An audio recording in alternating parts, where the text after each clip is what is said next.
Hello everyone. This question appears in Class 6 NCERT chapter of Ratio and Proportion. This is 8th question of its exercise 12.3. So, the question says that the weight of 72 books is 9 kg. What is the weight of 40 such books? So, firstly हमें given है weight of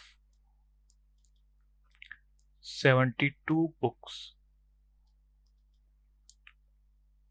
ये हमें given है 9 kg. So, by unitary method, weight of one book ये हो जाएगा हमारा 9/72. So weight of 40 books,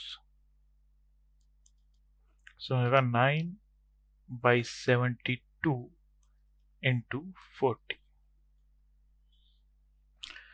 So 9 से कैंसिल आउट हो जाएगा हमारा 8 टाइम, 8 से 40 कैंसिल हो जाएगा हमारा 5 टाइम.